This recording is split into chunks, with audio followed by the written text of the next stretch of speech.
Shikha Srivastava from mathematics farm. आज हम लोग क्या पढ़ेंगे? आज हम लोग class 8 chapter 3 that is understanding quadrilateral में एक्सरसाइज 3.4 सॉल्व करेंगे। अभी मैंने पहला क्वेश्चन लिखा है। क्या है पहला क्वेश्चन? स्टेट वेदर ट्रू और फॉल्स। आपको बताना है कि कौन सा ट्रू है और कौन सा फॉल्स है। यहाँ पे कुछ स्टेटमेंट्स दिए गए हैं, तो इसमें आपको बताना है कि कौन सा ट्रू और कौन सा फॉल्स है। तो चलिए नंबर 1 क्या है? All rectangles are squares. क्या सारे रेक्टेंगल स्क्वायर होते हैं? रेक्टेंगल आप लोग कैसे बनाते हो? This is the rectangle. इसमें अपोजिट साइड्स इक्वल होती है, ये वाली साइड इसके इक्वल और ये वाली साइड इसके इक्वल। और स्क्वायर क्या होता है? जिसकी सारी साइड इक्वल होती है। दिस इज अ स्क्वायर, इसकी सारी साइड इक्वल है। तो क्या सारे रेक्टेंगल स्क्वायर होते हैं? नहीं, सारे रेक्टेंगल स्क्वायर नहीं होते हैं। दिस स्टेटमेंट इज फॉल्स, क्योंकि रेक्टेंगल में दो अपोजिट साइड्स इक्वल होती हैं और यहाँ पे क्या है? यहाँ पे सारी साइड इक्वल है, तो सारे रेक्टेंगल स्क्वायर नहीं होते हैं। हाँ, सारे स्क्वायर्स रेक्टेंगल हो सकते हैं, बट सारे रेक्टेंगल स्क्वायर नहीं होते। जैसे ये देखिए, ये मैं व्हाइट बोर्ड जिस पे पढ़ा रही हूँ, ये भी एक रेक्टेंगल है। तो क्या ये एक स्क्वायर है? नहीं, दिस इज अ रेक्टेंगल। तो सारे रेक्टेंगल स्क्वायर नहीं होते हैं। Number B, all rhombuses are parallelogram. क्या सारे रोम्बस पैरेललोग्राम है? यस, सारे रोम्बस पैरेललोग्राम होते हैं, क्योंकि रोम्बस की डेफिनेशन में ही था, a rhombus is a combination of parallelogram and kite. So this is true.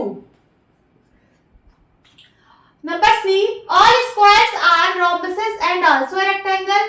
क्या जो सारे स्क्वायर हैं वो रोम्बस और रेक्टेंगल होते हैं? क्या सारे स्क्वायर रोम्बस और रेक्टेंगल होते हैं? यस, क्योंकि आपने स्क्वायर के डिफिनेशन में पढ़ा था कि ये जो है, इसमें सारी रोम्बस की भी प्रॉपर्टी होती है और रेक्टेंगल की भी प्रॉपर्टी होती है। क्यों? क्योंकि रोम्बस की क्या प्रॉपर्टी है कि इसकी सारी साइड इक्वल होती है, और स्क्वायर में भी सारी साइड इक्वल होती है।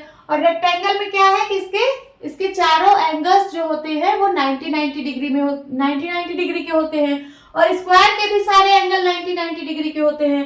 तो इसका मतलब all squares are rhombuses and also rectangles. This is true.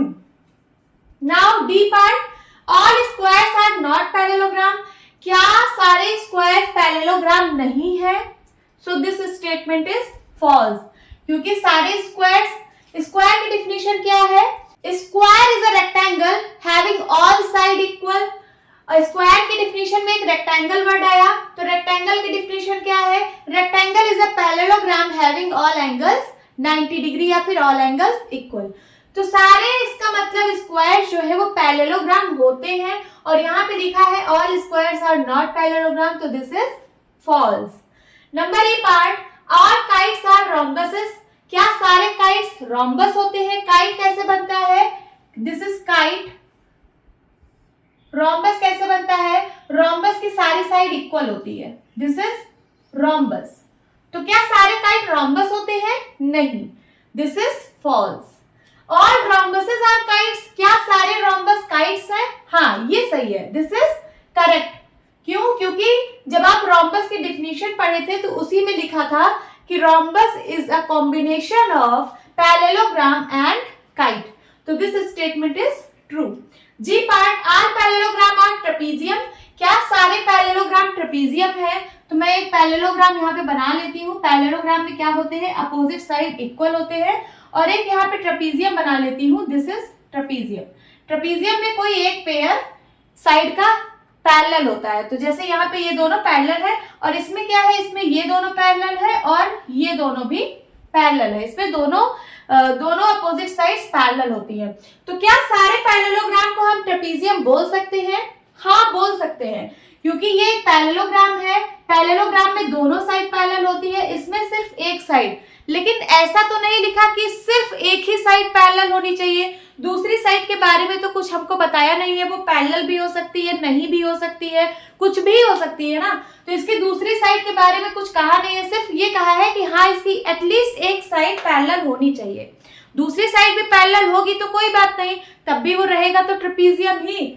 So all parallelograms are trapezium. तो ये भी तो एक ट्रेपीजियम है। देखिए, इसकी एक साइड तो एटलीस्ट एक साइड तो पैरेलल है ही है। दूसरी साइड से हमें मतलब नहीं है कि पैरेलल है कि नहीं है। पैरेलल है तो अच्छी बात है, कोई बात नहीं। तो सारे पैरेललोग्राम ट्रेपीजियम होते हैं। This is true. अब बताइए, क्या ऑल स्क्वायर्स आर ट्रेपीजियम? सारे स्क्वायर्स ट्रेपीजियम है? हाँ, ये भी करेक्ट है। क्यों? क्योंकि सारे स्क्वायर्स पैरेललोग्राम्स होते हैं और सारे पैरेललोग्राम्स ट्रेपीजियम है, इसलिए सारे स्क्वायर्स भी ट्रेपीजियम होंगे। सो यही आपका आंसर है। Now move to the next question. क्या है question number 2? Identify all the quadrilaterals that have number A 4 side of equal length. ऐसा क्वाड्रिलेटरल जिसकी चारों साइड इक्वल हो, उसको हम लोग क्या नाम देंगे? हमने पढ़ा है ना, रोम्बस एक फिगर पढ़ा है जिसकी सारी साइड इक्वल होती है। रोम्बस एक ऐसा क्वाड्रिलेटरल है जिसकी सारी साइड इक्वल लेंथ की होती है, तो रोम्बस है। और ऐसा कौन सा है? और एक हमने पढ़ा है स्क्वायर। स्क्वायर भी एक ऐसा क्वाड्रिलेटरल है जिसकी चारों साइड इक्वल लेंथ की होती है। सो ऐसा फिगर, ऐसा शेप सिर्फ रोम्बस और स्क्वायर का होता है। Number B, identify all the quadrilateral that have 4 right angles. ऐसा आपको क्वाड्रिलेटरल बताना है जिसका चारों एंगल राइट एंगल हो। राइट एंगल का मतलब 90 डिग्री हो। तो हमने ऐसा कौन कौन सा फिगर पढ़ा है जिसमें सारे एंगल्स 90 डिग्री के होते हैं? सो हमने पढ़ा है रेक्टेंगल। रेक्टेंगल के सारे एंगल 90 डिग्री के होते हैं। और हमने क्या पढ़ा है? स्क्वायर पढ़ा है। स्क्वायर में भी जो चारों एंगल होते हैं वो 90 डिग्री के होते हैं। यही आपका आंसर है। Now move to the next question. क्या है question number 3? Explain how a square is a quadrilateral. Number second, a parallelogram. Number third, a rhombus. Number 4, a rectangle. आपको बताना है कि स्क्वायर कैसे हम कह सकते हैं कि कोई स्क्वायर क्वाड्रिलेटरल होता है, कैसे हम कह सकते हैं कि कोई स्क्वायर पैरेललोग्राम है, कैसे हम कह सकते हैं कि कोई स्क्वायर रोम्बस होता है, और कैसे कह सकते हैं कि स्क्वायर एक रेक्टेंगल भी होता है। तो इसका कुछ रीजन लिखना है। चलिए यहाँ पे लिखते हैं। तो स्क्वायर को हम क्वाड्रिलेटरल कैसे बोल सकते हैं? क्योंकि स्क्वायर की 4 साइड्स होती हैं, तो इसलिए स्क्वायर को हम लोग क्वाड्रिलेटरल भी बोलते हैं। क्वाड्रिलेटरल एक ऐसा फिगर है जिसमें 4 साइड हो, तो स्क्वायर के पास भी तो 4 साइड होती है, इसलिए स्क्वायर एक क्वाड्रिलेटरल है। तो लिखिए since square has 4 sides, so called quadrilateral।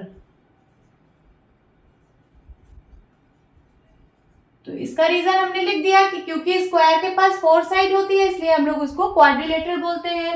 अब है स्क्वायर को हम पैरेललोग्राम कैसे बोलते हैं, तो इसका क्या रीजन है? लिखिए since pair of adjacent angles are supplementary। Pair of adjacent angle है वो सप्लीमेंट्री होगा, क्योंकि स्क्वायर का क्या होता है एंगल? स्क्वायर का 90 डिग्री होता है ना, 90 डिग्री। तो ये जो पेयर ऑफ एडजेसेंट एंगल है वो सप्लीमेंट्री है, इसलिए ये जो लाइंस है वो पैरेलल होंगी। So lines are parallel, so lines are parallel, so called parallelogram. इसलिए हम लोग इसको पैरेललोग्राम भी बोलते हैं स्क्वायर को। क्या रीजन है इसका?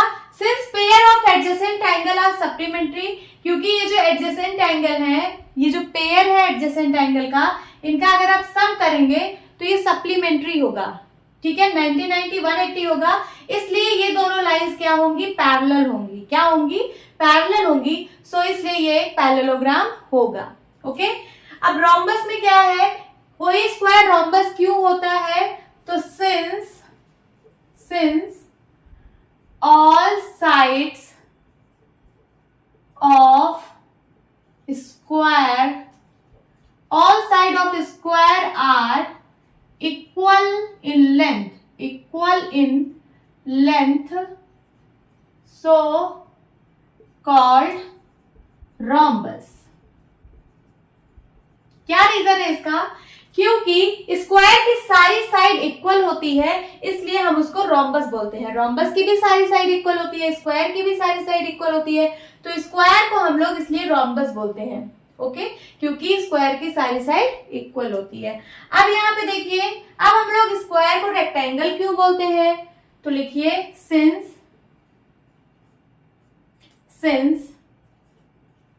square has all the four angles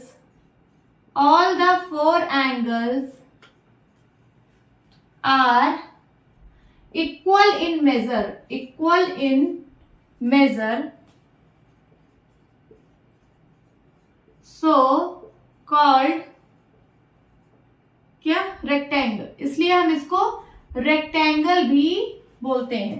क्या रीजन है इसका, since square has all the four angles are equal in measure, जो स्क्वायर है स्क्वायर का सारा एंगल इक्वल होता है, कितना, 90 डिग्री, सारा एंगल इक्वल होता है, इसलिए हम लोग इसको रेक्टेंगल भी बोलते हैं, क्योंकि रेक्टेंगल का भी सारा एंगल 90 डिग्री होता है। Now move to the next question.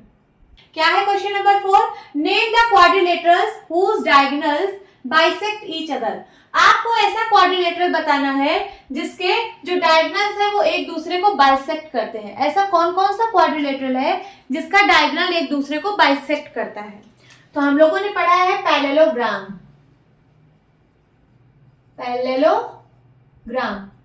Parallelogram का जो डायगोनल होता है वो एक दूसरे को बाइसेक्ट करता है। अब पैरेललोग्राम के अंदर भी हमने कुछ शेप्स पढ़े हैं, जैसे रेक्टेंगल, स्क्वायर, रोम्बस, ये सब भी तो एक पैरेललोग्राम है, तो इसका भी डायगोनल एक दूसरे को बाइसेक्ट करेगा। तो यहां पे लिख लीजिए रेक्टेंगल, रोम्बस एंड स्क्वायर, ये सब एक पैरेललोग्राम है। रेक्टेंगल भी एक पैरेललोग्राम है, रोम्बस भी एक पैरेललोग्राम है, स्क्वायर भी एक पैरेललोग्राम है। तो जब पैरेललोग्राम है तो इसकी भी डायगोनल्स एक दूसरे को बाइसेक्ट करेंगी। Now second is name the quadrilateral whose diagonals are perpendicular bisector of each other.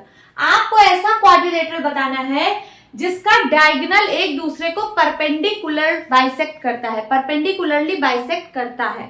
तो ऐसा हम लोगों ने किस शेप में पढ़ा था, ऐसा हम लोगों ने रोम्बस में पढ़ा था और स्क्वायर, क्योंकि स्क्वायर एक रोम्बस है तो इसमें भी ये वाली प्रॉपर्टी अप्लाई होगी। तो रोम्बस और स्क्वायर एक ऐसा शेप है जिसके जो डायगोनल्स होते हैं वो एक दूसरे को परपेंडिकुलरली बाइसेक्ट करते हैं। Third is name the quadrilaterals whose diagonals are equal. आपको ऐसा क्वाड्रिलेटरल बताना है जिसके डायगोनल्स इक्वल होते हैं, जिसके डायगोनल्स का लेंथ इक्वल होता है। तो ऐसा हम लोगों ने पढ़ा है रेक्टेंगल में, रेक्टेंगल के डायगोनल्स इक्वल होते हैं, और स्क्वायर के डायगोनल्स इक्वल इन लेंथ होते हैं। Now move to the next question. क्या है question number 5, explain why a rectangle is a convex quadrilateral. आपको बताना है कि रेक्टेंगल जो है वो एक कॉन्वेक्स क्वाड्रिलेटरल क्यों होता है, क्यों ये एक कॉन्वेक्स क्वाड्रिलेटरल है, आपको एक्सप्लेन करना है। तो हम लोगों ने कॉन्वेक्स और कॉन्केव क्वाड्रिलेटरल पढ़ा है, क्या होता है समझते हैं। यहाँ पे एक मैं फिगर बना रही हूं, ये सपोज कोई एक फिगर है, तो ये क्या है, ये एक कॉन्वेक्स क्वाड्रिलेटरल है। क्यों है अभी बताते हैं।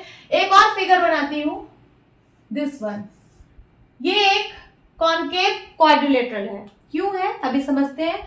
तो देखिए अगर हम इसके डायगोनल्स को ड्रॉ करें, क्या करें, इसके डायगोनल्स को ड्रॉ करें, तो ये इसकी एक डायगोनल हो गई, ये इसकी एक डायगोनल हो गई, ये इसकी एक डायगोनल हो गई, और ये इसकी एक डायगोनल है, एंड ये इसकी एक डायगोनल है। मैंने इसकी सारी डायगोनल्स को यहाँ पे ड्रॉ कर दिया।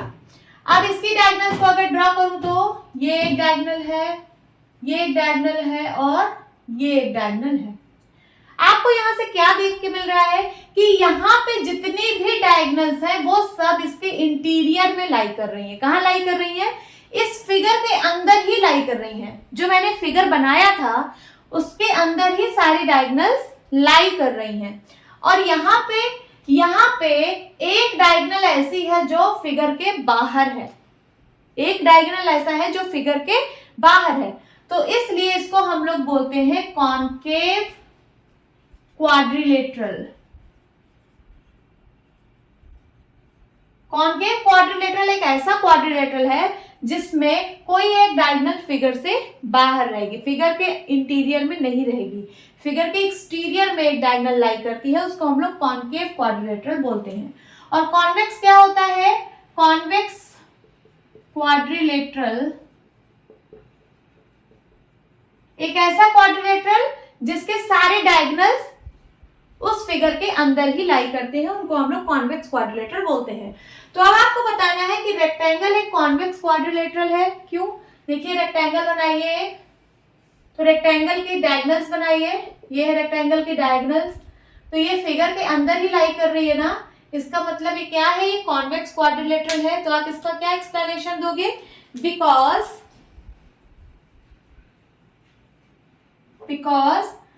The diagonals